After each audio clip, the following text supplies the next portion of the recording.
mengiringi itu harus dengan jiwa gitu. Organis muda banyak berkatnya menjadi organis itu, dibelikan orang tua piano yang second hand dan sangat murah pada waktu itu. Karena untuk Tuhan ya jangan materi-materi banget lah gitu ya. Janganlah takut untuk membuat lagu gitu ya. Oke teman-teman, jumpa lagi dengan saya Frater Yanu dan saya Frater Gugi di acara Simple Talk. Oke, hari ini kita akan berbincang-bincang santai tentang tema musik liturgi gereja bersama seorang yang istimewa, seorang praktisi dan pemerhati musik liturgi. Hadir bersama kita Ibu Damian Alma. Selamat sore dan berkah dalam Ibu. Selamat sore, berkah dalam Frater. Oke, meskipun tadi kita katakan Bu Alma ini berkecimpung secara aktif di dunia musik liturgi, tapi sebenarnya profesinya ini tidak berhubungan dengan musik liturgi. Betul. Sebagai seorang dokter gigi dan seorang dosen di Fakultas Kedokteran Gigi Universitas Gadjah Mada UGM. Nah, oke Bu, kalau boleh tahu nih di awal pembicaraan kita, bagaimana dulu awalnya Bu Alma itu punya ketertarikan untuk masuk ke dunia musik liturgi dan lalu akhirnya berkecimpung sekian waktu sampai hari ini, mungkin bisa diceritakan. Ya, baik. Sebelumnya dokter gigi itu juga banyak artsnya loh. Apa tuh? Iya, ngukir gigi segala itu kan kita butuh arts juga ya. Itu ada seninya ya. Nah, kembali ke pertanyaan. Jadi saya mulai belajar piano kelas 3 SD gitu. Dibelikan orang tua piano yang second hand dan sangat murah pada waktu itu. Terus kemudian karena kami tinggal di kompleks rumah sakit Panti Rapih karena papa saya dokter. Kami sering pergi ke misa di kapel Panti Rapih dan di situ ada seorang nenek tua, nenek sepuh, suster nenek. Kami panggilnya nenek soalnya, Suster Carlo CB, Suster Carlo CB. Dan kemudian beliau itu yang mengajari saya untuk bermain organ dan beliau selalu mengatakan mengiringi itu harus dengan jiwa gitu. Apa sih maksudnya jiwa? Ya pokoknya nggak kayak mesin gitu, harus dengan jiwa. Nah, itu mulai dari kelas 1 SMP, kemudian SMA ke gereja yang lebih besar, ke gereja Kota Baru gitu. Terus ya sudah akhirnya sampai kuliah dan sampai menikah dan bahkan ketika ditugaskan kantor ke Australia sampai 4 tahun, kemudian ke Jepang 3 bulan itu saya juga mendaftarkan diri sengaja, caper gitu, saya organis loh gitu kan. Nah caper bahwa terus akhirnya beberapa kali mengiringi misa, bahkan jadi pengiring misa tetap waktu di Australia itu setiap minggu begitu. Nah untuk perkara membuat lagu itu setelah menikah saya merasa bahwa saya tidak seharusnya kemudian terlalu banyak keluar untuk latihan kor karena ada anak-anak untuk saya ajarin bikin PR dan sebagainya. Nah akhirnya kompensasinya membuat lagu. Itu ceritanya begitu dan sampai sekarang. Itu ceritanya. Sudah berapa banyak karya lagu kira-kira sampai saat ini? Sayangnya itu tidak terhitung saya lupa, bahkan banyak lagu yang ketika dinyanyikan itu dijawil orang itu lagumu, nah tenane gitu. Nah saya lupa dan sayangnya di situ karena ada sih semua di hard disk dan sebagian besar itu masih belum terpublish dengan baik dan baru saya yang menyanyikannya sendiri gitu. Beda dengan sahabat saya almarhum Mas Putut Putiantoro, kalau kami berangkat bersama. Dulu waktu SMA, dia sudah kuliah, kami sudah membuat lagu, tetapi kemudian ketika Mas Putut menjadi profesional, dia mempunyai kurs sendiri, dan dia sempat untuk mengaransemen, sedangkan saya udah sempat saya.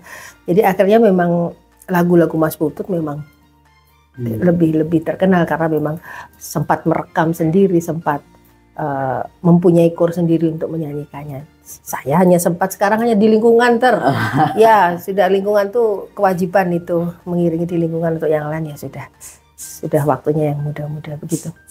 Oke. Baik Ibu Alma. Ibu Alma itu kan sudah terlibat di dunia musik liturgi itu sudah lama sekali. Nah selama Ibu terlibat itu apakah ada pengalaman suka maupun pengalaman duka yang pernah Ibu alami? Entah misalnya pernah mendapatkan apresiasi atau mungkin pergulatan yang pernah Ibu alami. Ya, jadi begini, banyak sih sebetulnya, tapi saya selalu bilang, terutama pada organis muda ya, organis muda, banyak berkatnya menjadi organis itu, banyak berkatnya. Jadi kemudian sukanya zaman dulu waktu masih zaman ABG itu sukanya itu kan masih sering nampang kan. Nah, kalau jadi organis nampang gitu main pelirak-pelirik gitu. Makin lama juga makin menep dan kemudian apresiasinya juga zaman dulu belum model organis itu dikasih uang. Dan sampai sekarang saya terapkan seperti itu, saya ajari adik-adik seperti itu. Karena untuk Tuhan ya jangan materi-materi banget lah gitu ya. Terus rezekinya yaitu kain, kadang-kadang dikasih kain atau apa begitu. Nah, terus dukanya menjadi organik. Sebetulnya bukan duka ya, saya kemudian akhirnya mendudukkan diri sebagai spesialis dadaan. Karena beberapa kor itu seringkali entah organisnya tiba-tiba bagaimana atau kornya sendiri yang agak lupa ngabari organis, besok tugas gitu jam 6 pagi, malamnya baru. Nah itu akhirnya, tapi bukan duka itu sebetulnya akhirnya menjadi kebanggaan saya juga. Saya bisa kok dadaan gitu tanpa latihan gitu. Itu. Terus kalau dari sisi mengarang lagu, ya karena cuma sebetulnya hobi ya, iseng-iseng gitu. Kalau ada event apa, ada seseorang yang berulang tahun saya bikin, atau anak saya terima komuni pertama saya bikin dan sebagainya. Dukanya kadang-kadang dulu di awal adalah nggak boleh dinyanyikan lagunya di gereja. Nah itu. Tetapi terus anak saya yang besar, mama tuh bikin lagu buat apa? Ya untuk menyalurkan hobi. Terus untuk ya sambil berdoa, sambil memuji Tuhan.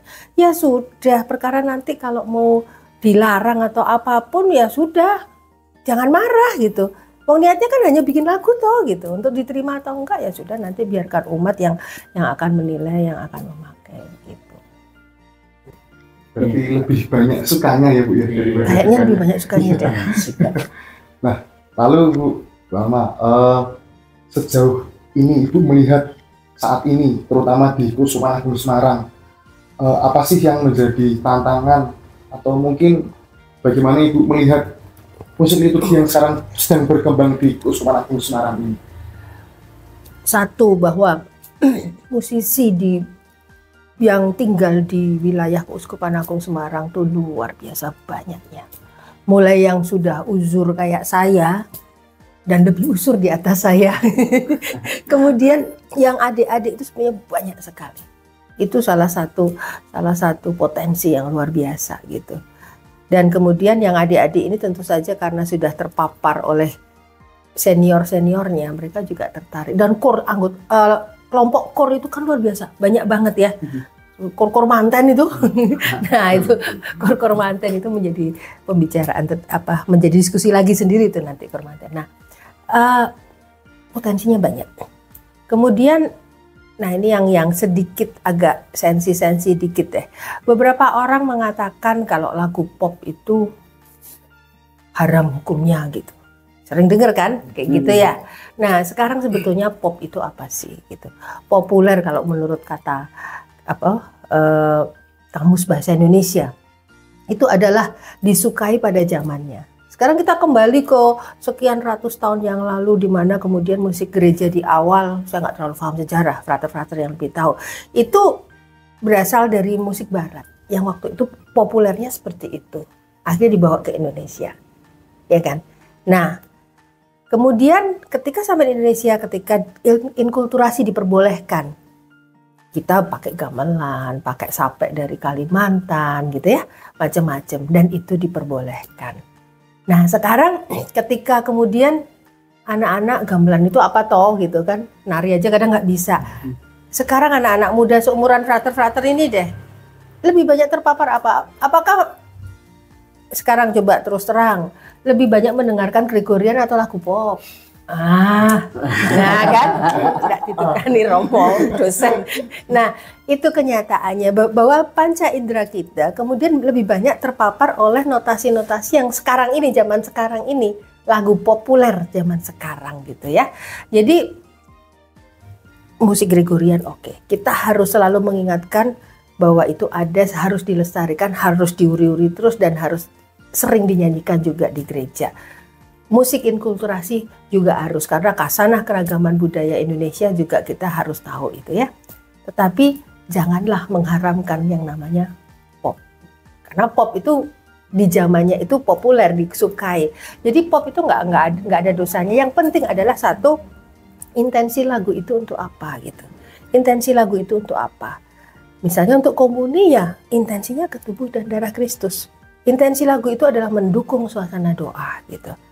Bahkan lagu yang dianggap religius seperti lagu-lagu Maria, 15 Agustus, Hari Besar Maria. Dari pembukaan, persembahan, komuni sampai penutup lagu Maria. Itu malah juga tidak betul karena pembukaan untuk mempersiapkan hati, bukan lagu Maria. Persembahan untuk persiapan persembahan komuni, intensinya untuk tubuh dan darah Kristus, bukan dengan lagu Maria. Seliturgis apapun lagu Maria itu. Jadi memang kita kembali lagi ke intensi lagu itu digunakan untuk apa dan bagaimana, kemudian musiknya apakah cukup mendukung suasana doa, cukup mendukung permenungan. Kalau standpoint saya di situ sih. Kalau untuk aturan-aturan liturgi dan lain, nah monggo saya serahkan. Dan kemudian ya pernah nggak boleh dinyanyikan, tetapi kemudian saya selalu berpesan pada core, ya kalau Romo nggak boleh ya sudah gitu. Yang penting Romo setempat harus izin, dan saya pribadi melihat bahwa Romo lebih tahu aturannya gitu. Karena nanti di antara Romo nanti juga berbeda pendapat. Romo yang saya hadapi ini lebih tahu aturannya, ya sudah kalau nggak boleh ya sudah, boleh ya syukurlah gitu aja sih. Oke, Bu Alma, tadi dari sekian tadi pengalaman, cerita-cerita tentang tantangan-tantangan musik pada umumnya, mungkin kami juga meminta mungkin pesan secara khusus bagi para komposer, musisi musik gereja, musik liturgi saat ini, yang tentu dalam proses dalam masa. Oke, satu, banyak berkatnya, ya. Dan kedua, para musisi itu sekarang, musisi senior itu sudah pada situ. Romo Prir baru saja, Pak Martin Rooney baru saja, Pak Paul sudah beberapa saat yang lalu, Mas Putut juga sudah. Nah, harus ada regenerasi gitu. Jadi itu, dan janganlah takut untuk membuat lagu gitu ya. Sejauh nanti kita tahu intensinya di mana, kita intensinya benar di situ. Perkara boleh atau tidak nanti terserah Romonya. Begitu? Oke, itu tadi pesan-pesan untuk para musisi, para komposer musik liturgi gereja. Terakhir, yang paling terakhir nih Bu, ini bukan pertanyaan tapi mungkin permintaan, permohonan dari kami.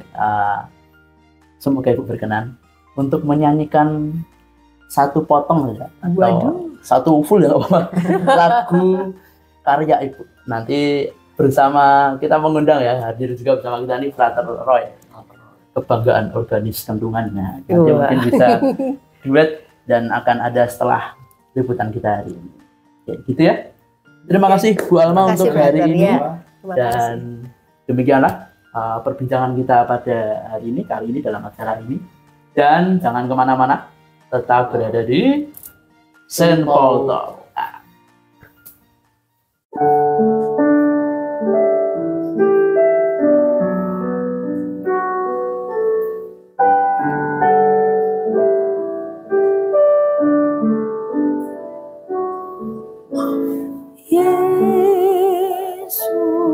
Yesusku, aku percaya Engkau sungguh hadir dalam sakramen Maha Kudus. Aku mencintaimu lebih dari segalanya, dan aku merindukan kehadiranmu dalam jiwaku. Karena sekarang aku tak dapat menyambutmu dalam sakramen Ekaristi. Datanglah sekurang-kurangnya secara rohani ke dalam hatiku.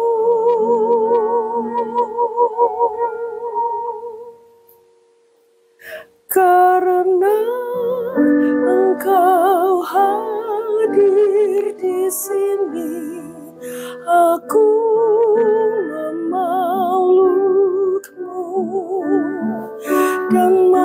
persatukan diriku sepenuhnya kepadamu. Jangan biarkan aku terpisah dari